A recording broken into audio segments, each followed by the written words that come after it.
If somebody has sent you this video, it means that they think you can help us. You with your particular talent, skills, experience or network. You can help us. We need the help of extremely talented people. So I'm asking my viewers, who are mostly vegans, to share this with the 3 most talented people they know. Vegans, don't hold back here. This is not the time for politeness or restraint. I need you to send this video to the smartest and/or most influential people that you know, whether or not they're vegetarian, vegan, or anything else. For this purpose, I need you to dispense with any personal biases or grudges that you may have, and just send this to the 3 most raw, talented, smart, or influential people that you know. We need geniuses. Geniuses, thank you for trusting the person who sent this to you to click the link and watch this video. I promise I'm going to make this worth your time. Let's get into it. First things first, this video is not about trying to persuade you to go vegan. Maybe the person who sent this to you would like you to go vegan, maybe they've even sent you videos in the past to try to persuade you of that, but this isn't that. Now, I am a vegan and I care about reducing animal suffering on factory farms. For most people, their major contribution to animal suffering on factory farms is through the foods that they eat. But that doesn't have to be the case. Especially for people who are well above average in terms of intelligence, networks, or ability to get things done, you must already have the idea that surely there are other things I could do that would have more impact on animal suffering than going vegan. And you're right. I might get some amount of hate from the vegans in my audience for saying that, but I think it is true. In this video, I'm going to offer some solutions which can help you to reduce factory-farmed animal suffering by more than you would by going vegan. But first, why care about farmed animals at all? Rather than telling you why I think that you should care about farmed animal suffering, let me tell you 3 reasons why most people appear not to care. First off, most people just have incorrect beliefs about animal farming. In a US survey, 58% of people said that they thought most farmed animals were treated humanely, but in fact, over 99% of US farmed animals are reared on factory farms. This isn't a matter of interpretation or values, they're just incorrect. Secondly, most people have cognitive dissonance on the topic of meat consumption.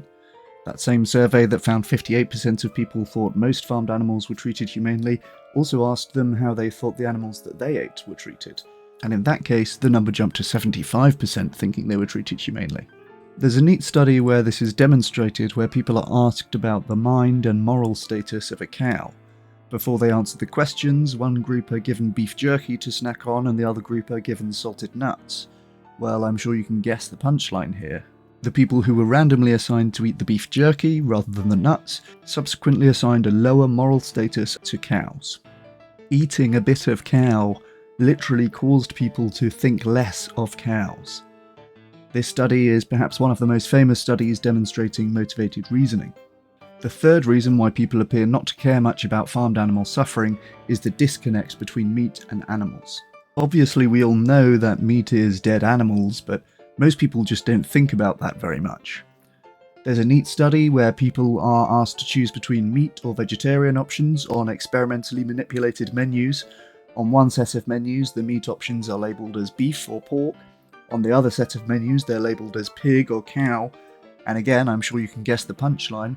The menus which made the animal connection clearer resulted in a higher proportion of people ordering vegetarian instead. The thing is, most people are opposed to animal cruelty when they think about it.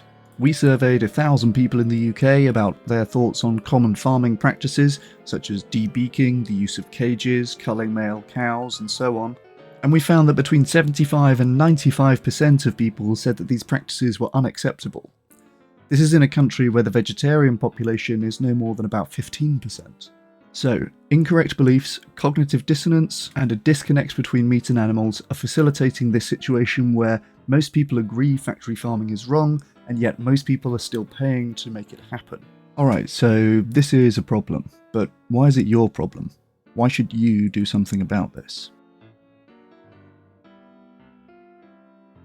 There are a few things happening with respect to factory farming right now. The first is that it's simply making the world a worse place to live. Having a system where we farm loads of genetically similar animals in unhygienic conditions in close proximity to each other, fed on soy flown from around the world, is not good for public health and it's not good for the environment. It's driving climate change, deforestation, emerging diseases, and antibiotic resistance. This is not a matter of vegan bias. These things are all supported by scientific consensus. The more factory farming we do today, the worse world we are going to leave for your kids tomorrow. The second thing that's happening is technological advancement, which made factory farming possible in the 1960s, could well make factory farming obsolete by the 2060s. While plant-based meat alternatives are getting cheaper, tastier, and healthier every year, we are also getting closer to commercially viable cultivated meat made from animal cells. Cultivated meat recently received regulatory approval in the US and in Australia, and it's been available to consumers in Singapore for almost 5 years.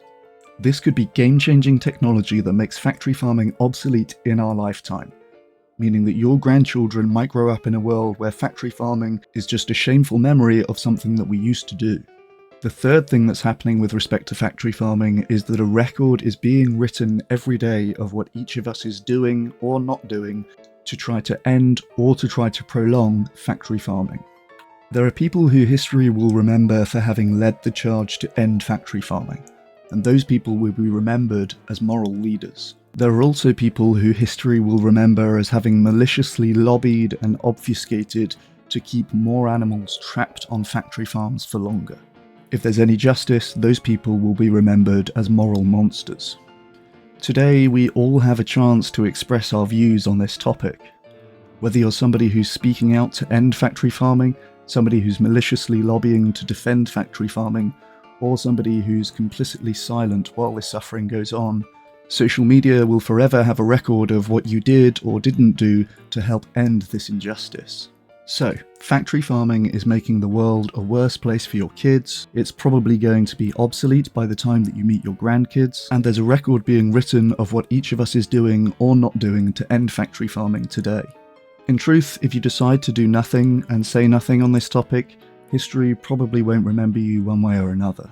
But we are now at the start of a process where you can become one of the tiny number of people speaking up against factory farming, and if you do that today, history will remember you as a moral leader. Okay, so factory farming is a problem worth caring about, and it's a problem worth doing something about. But what can you actually do? Now, I'm partly asking that question rhetorically because I do have some suggestions for you, but I'm also asking it actually. The point of this video is to reach the smartest and most influential people in my viewers' networks, so if this works, this should reach a lot of people with some pretty good ideas about how we could end factory farming. I want to know your ideas, because if they're good, I can help make them happen. When I'm not making YouTube videos, I run a think tank that has worked with most of the major animal charities and funders, as well as a bunch of meat alternative companies. That said, I still read all of my YouTube comments. So if you have a good idea about how we can end factory farming, do write it in the comments. It's very likely that I will read it, and if it's a good idea, it's very likely that I will be able to make it happen through my organisation. Alright, that's enough of stealing your ideas about how we can end factory farming. Here are 4 things that you can do as a highly talented individual to help more animals than you would by going vegan. Number 1, giving to charity. This one's pretty straightforward. There are organisations who employ full-time professionals whose job it is to reduce farmed animal suffering, and those organisations are not government-funded, they rely entirely on donations from people like us. If you employ someone to give you financial or legal advice or to service your car, why wouldn't you employ someone to reduce farmed animal suffering on your behalf?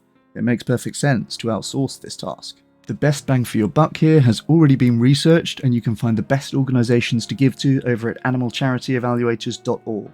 Number 2, offering your services pro bono. If you're a professional like a lawyer, an accountant, a marketer, a programmer, or a bunch of other professions, you can add value for animals by offering your services to the movement pro bono. Animal organisations spend thousands of those hard-earned donations paying people to do things that you might be able to do for free. Animaladvocacycareers.org is one place where you can sign up to offer your services. If you're some flavour of computer nerd, you might prefer Playground, which is a platform operated by vegan hacktivists. Pro bono volunteering is probably actually something that the movement could do a better job of directing, so I'd be especially interested to hear from people who try and struggle to volunteer their professional services to the animal movement. Again, this might be something that my organisation can facilitate, so do reach out. Number 3, speaking up.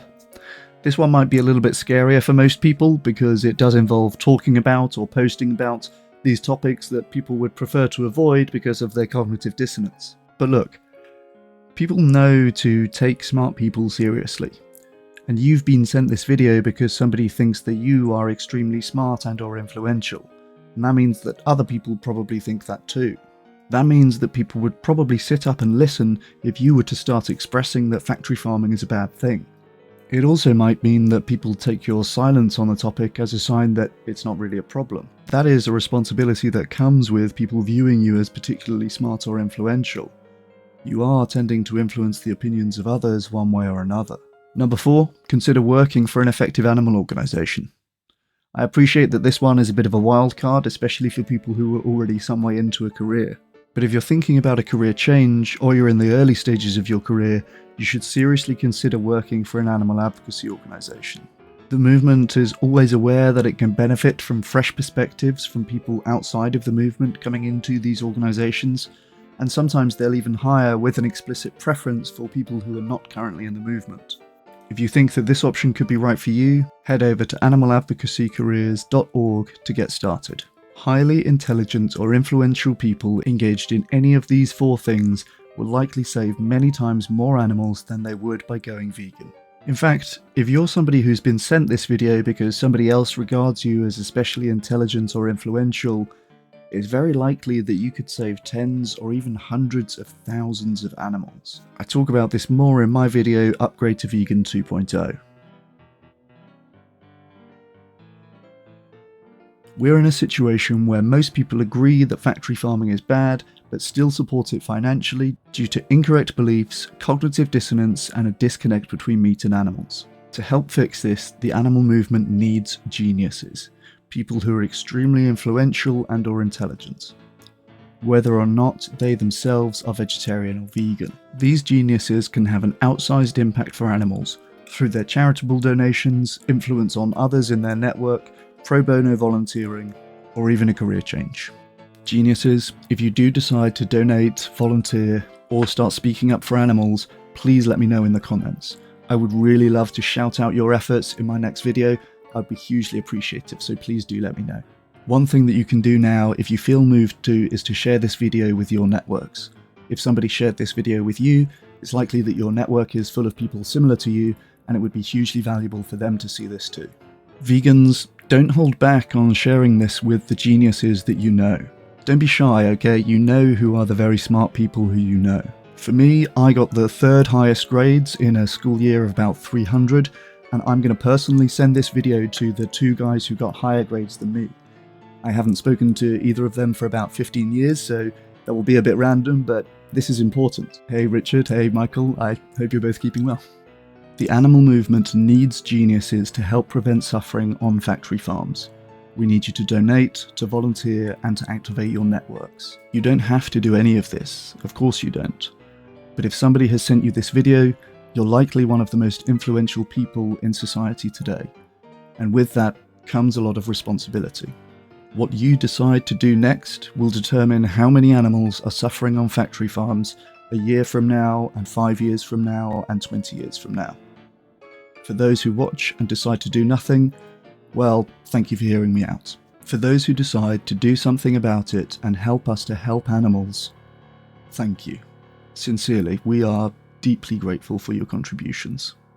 If you're really serious about committing a lot of energy to helping animals, please go and join the Discord server at dsc.gg/ChrisBryantPhD. You'll find a link to that in the description. This is Chris Bryant PhD. Cheers.